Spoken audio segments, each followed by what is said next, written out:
Bảy miền đào cam lan nụ thiêng nhẹ liệt nhịp ra thiên vong quan như thấy miền sâu mạnh sàng không miền muôn đào quân ma ca nam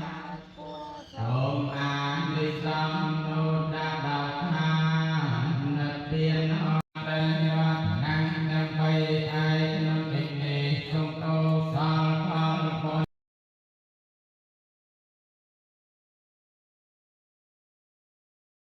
ជំរាបសួរពុកម៉ែបងប្អូនកូនក្មួយទាំងអស់គ្នានៅថ្ងៃអាទិត្យទី2ខែវិច្ឆិកាឆ្នាំ2025នេះនាងខ្ញុំព្រមទាំងបងស្រីសុកច័ន្ទមករាបានស្រស់ស្រួលបបួលគ្នាទិញត្រៃលៀងចំនួន1ដើម្បីទៅចូលរួមធ្វើអង្គកឋិនទានដង្ហែឆ្ពោះទៅកាន់វត្តសម្បួរសាគរហៅវត្តព្រៃផ្គាំចាស់រួមដំណើរជាមួយនឹងម្ចាស់ហាងឲ្យអាឆ្ងាញ់ម៉ែអាស្រួលព្រមទាំងពុទ្ធបរិស័ទនៅភូមិកំពង់លួងនឹងចំនួន2-3ឡានទៀតសប្បាយរីករាយមែនទែនបងប្អូនអើយដោយសារទៅដល់ឃើញចាស់គាត់រំទទួលស្វាគមន៍គាត់អត់មានអៀនមានខ្មាស់ទេចាស្វាគមន៍ចំពោះអង្គកឋិនដែលហែទៅចូល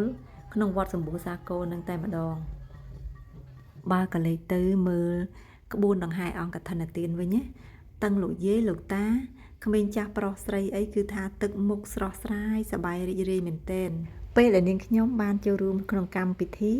ដង្ហែអង្គកឋិនទានអញ្ចឹងទៅធ្វើឲ្យនាងខ្ញុំនឹកឃើញដល់កំណាព្យរបស់លោកយាយវិសាខា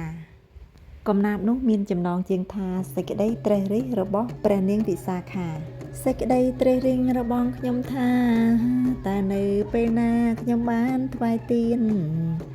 នៅប្រាសាទថ្មីតាមទ្រព្យដែលមានជាវិហេរទានថ្វាយចំពោះសង្ឃសេចក្តីត្រេះរិះរបស់ខ្ញុំថាតែនៅពេលណាខ្ញុំបានអោនអង្គថ្វាយក្រែពុះខ្នើយដោយចិត្តផ្ចិតផ្ចង់ថ្វាយចំពោះសង្ឃដែលគង់ក្នុងវត្តសេចក្តីត្រេះរិះរបស់ខ្ញុំថាតែនៅពេលណាខ្ញុំបានថ្វាយផាត់សំដោយម៉ាំងសាំងធ្វើដោយមកចត់សាលាកភ័ណ្ឌជាអង្គហារទាន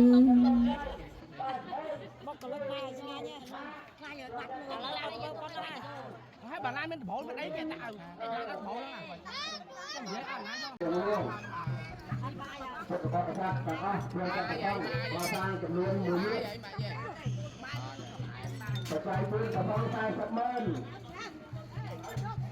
បាទក្នុងគុណការដើម្បីទេវតាឆ្នាំចាស់របស់ចូលឆ្នាំថ្មីបើថយបានចិត្តលោកជួយកូនខាងវត្ត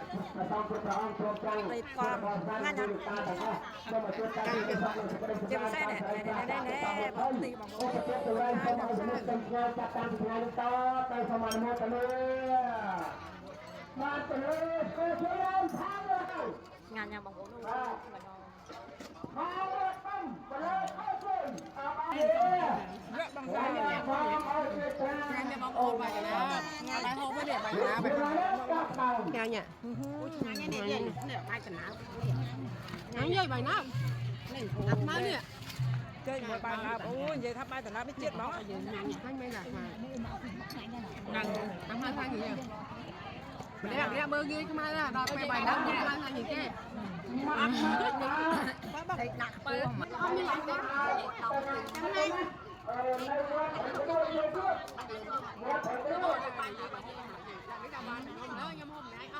អេយកចានល្អចេញហើយ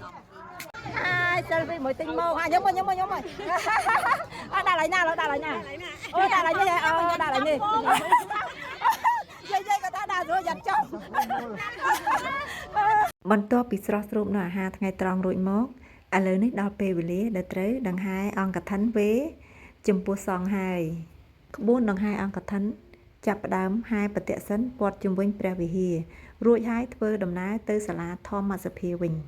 បនបោកនឹងបនកុំបីបាត់បាបនោះគួបិទកុំបីបើកចាស់នេះគឺជាកំណាព្យរបស់លោកតាឆឹងកានបនគឺការសាងនិងប្រព្រឹត្តនៅអំពើល្អអញ្ចឹងហើយយើងម្នាក់យើងត្រូវតែសាងនិងប្រព្រឹត្តនៅអំពើល្អទាំងអស់គ្នាណាបងប្អូនព្រោះអីយើងទាំងអស់គ្នា អត់អាចរស់បានលើសពី100ឆ្នាំទេគឺត្រឹម100ឆ្នាំចុះតែប៉ុណ្ណោះពេលដែលយើងស្លាប់ទៅយើងអត់អាចយកអីទៅបានទេយើងយកបានទៅតែបាបហើយនឹងបុណ្យតែប៉ុណ្ណោះមើលបងថ្លៃខ្ញុំទូលត្រៃឲ្យទៅដៃខ្វាយខ្វាយហ្នឹងបងប្អូនគាត់បកដៃហៅខ្ញុំថាឲ្យឈប់ថតឲ្យជួយទូលត្រៃគាត់ម្ដងគាត់អត់អាចដើរជុំវិញព្រះវិហារបានទេគាត់ឈឺជើងចាសូមអនុមោទនានៅបុណ្យកឋិនទាំងអស់គ្នា